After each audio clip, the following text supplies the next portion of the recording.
Hello friends, welcome to Radha's recipe. இன்றைக்கி நம்ம பார்க்க போகிறது சப்பாத்திக்கு சைட் டிஷ்ஷாக ஒரு அட்டகாசமான சுவையில் ஃப்ரைட் எக் கீமா தான் பார்க்க போகிறோம். இந்த எக் கீமா சிக்கன் டேஸ்ட்டாக இருக்கும். இது எப்படி செய்யுதுன்னு பார்க்கலாம். நம்ம வீடியோக்குள்ளே போகிறதுக்கு முன்னாடி என்னோடய சேனலை ஃபஸ்ட் டைம் பார்க்குற வியூவர்ஸாக இருந்தால் என்னோடய சேனலை சப்ஸ்கிரைப் பண்ணிக்கோங்க.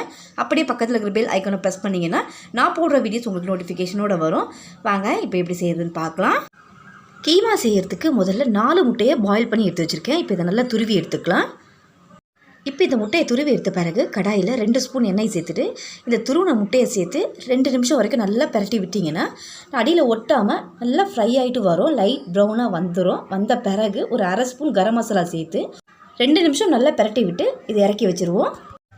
கடாயை சூடு பண்ணிவிட்டு 3 ஸ்பூன் சமையல் எண்ணெய் சேர்த்துக்கலாம். எண்ணெய் சூடானதும் பெரிய வெங்காயம் பொடியாக நறுக்குனது இதில் சேர்த்துருவோம். கூடவே காரத்துக்காக ஒரு பச்சை மிளகாய், பொடியாக நறுக்கின கருவேப்பிலை, இது எல்லாத்தையும் ஒரு முறை நல்லா வதக்கி எடுத்துக்கலாம். லைட் ப்ரௌனாக வரணும், அந்த அளவுக்கு வதக்கி எடுத்த பிறகு 1 ஸ்பூன் இஞ்சி பூண்டு விழுதை இதில் சேர்த்துட்டு திரும்பவும் இது 1 நிமிஷம் வரைக்கும் நல்லா வதக்கி எடுத்துடலாம்.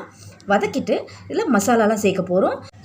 1 ஸ்பூன் தனியா பவுடர், இது கூடவே ஒரு 1/2 ஸ்பூன் சில்லி பவுடர், 1/2 ஸ்பூன் சீரகத்தூள், 1/2 ஸ்பூன் கரம் மசாலா, இது எல்லாத்தையும் சேர்த்துட்டு பச்சை வாடை போகிற வரைக்கும் இந்த வெங்காயத்தோடு நல்லா வதக்கி எடுத்துக்கோங்க.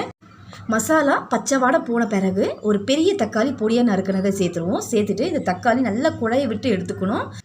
இப்போ இந்த கிரேவி 4 முட்டைக்கும் சேர்த்து தேவையான அளவுக்கு உப்பை சேர்த்து இந்த தக்காளியை நல்லா குழைய விட்டு வதக்கி எடுத்துக்கலாம். 3 நிமிஷம் கழித்து பார்க்கலாம்.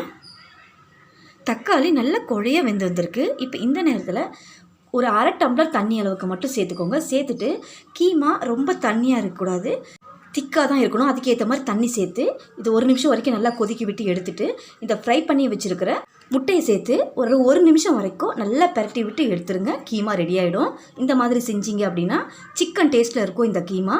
இப்போ இதில் கொஞ்சமாக கொத்தமல்லி தழை ஆட் பண்ணிடுவோம்.